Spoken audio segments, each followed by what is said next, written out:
lecture, du mois de une lecture du mois de janvier. Voilà.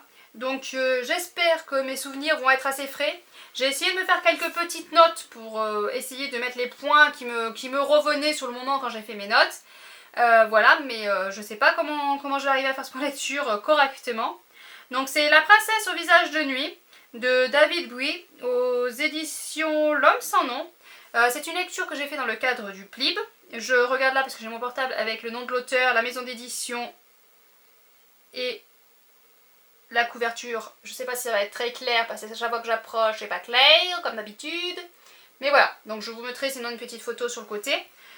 Hop, donc j'ai fait cette lecture dans le cadre du PLIB. J'ai été étonnée de le retrouver là parce que pour moi c'était plus du thriller que du fantastique. Voilà, mais ça dépend des points de vue. Voilà, pour moi, j'ai eu du mal à voir le côté fantastique. Il y a une petite histoire qu'on pourrait qualifier de fantastique, mais pour moi, ça pourrait être aussi qualifié de réel. Donc voilà.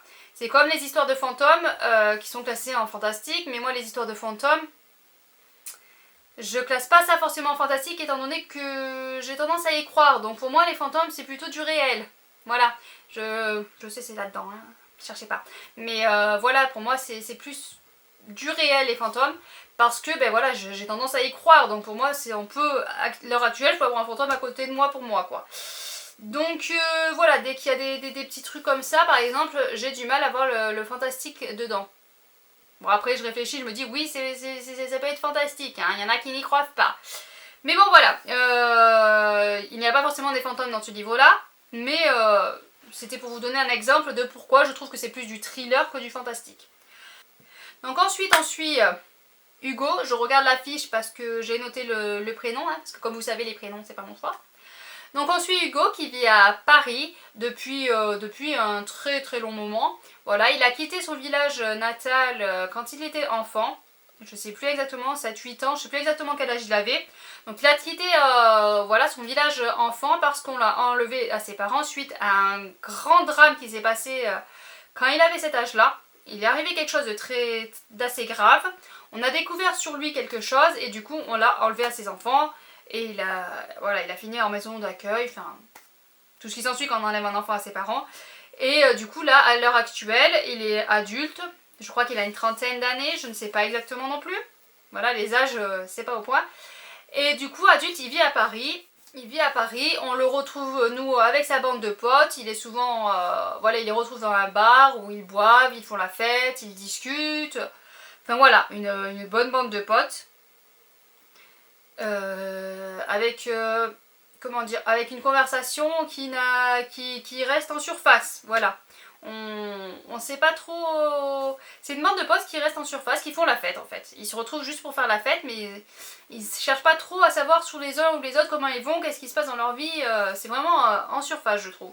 Mais un jour, on va l'appeler pour lui annoncer que ses parents ont eu un accident et sont décédés, et donc il va devoir revenir dans ce village natal pour l'enterrement de ses parents et pour sûrement l'héritage. Donc voilà, donc il va retourner dans ce village natal là-bas et une fois arrivé sur place, les souvenirs de son enfance vont refaire surface parce qu'il se rappelait quasiment plus rien de son enfance.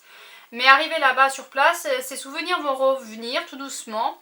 Et donc nous on va le suivre dans ses souvenirs qui reviennent et dans la recherche de qui a tué ses parents parce que c'est un accident, donc ils ne sont pas sûrs s'ils se sont tués par accident ou s'ils ont été tués. Donc on va suivre ce déroulement là de savoir s'ils ont été tués ou si c'est seulement un accident. On va donc le suivre lui dans ses souvenirs qui reviennent et on va être dans la quête de savoir ce qui s'est réellement passé étant enfant. Parce qu'on ne sait pas exactement ce qui s'est passé quand il était enfant. Donc l'histoire m'a embarquée avec elle de suite. L'histoire m'a embarquée de suite avec elle. J'ai commencé à ressentir de l'angoisse. J'ai vraiment ressenti cette angoisse. Il y a des scènes de violence d'enfants, ce que subissent les enfants qui ne sont pas... Comment dire, elles ne sont pas écrites, c'est-à-dire on va pas, par exemple on va pas écrire il a été frappé, le bras tordu, ou enfin on va pas détailler dans les scènes, mais c'est écrit et malgré que ça soit pas décrit, on a vraiment cette sensation de mal-être, d'horreur. Voilà, et je dirais que c'est peut-être même encore plus horrible si c'était détaillé, si c'était écrit, parce que là c'était vraiment très très très malaisant. Même s'il y a des scènes où on n'a aucun détail, mais rien qu'une petite chose qui est dite va nous mettre vraiment très très mal, va nous faire envie de pleurer. Honnêtement, j'étais vraiment pas bien, toute triste, toute envie de pleurer. Même si c'était pas détaillé, eh ben voilà, j'étais vraiment pas bien. C'était plutôt une bonne lecture. Par contre, la fin, j'étais un peu déçue parce que j'aurais... J'en ai pour 2 minutes encore. Par contre, la fin, j'étais un peu déçue parce que j'aurais aimé un peu plus de détails. Je trouvais qu'à la fin, ça allait trop vite. J'avais l'impression qu'on avait vite envie de finir et basta. Moi, j'aurais voulu un peu plus de détails, un peu plus, en savoir un peu plus vraiment sur, voilà, sur chacun des copains, par exemple, de Hugo. En savoir un peu plus vraiment, en avoir plus de précision sur ce qui s'était passé quand il était enfant. Enfin, je voulais un peu plus, quoi. J'aurais aimé un peu plus d'explications. Même si tout est expliqué, tout est clair, moi je voulais vraiment beaucoup plus de détails, plus d'explications. Donc voilà pour ce livre-là.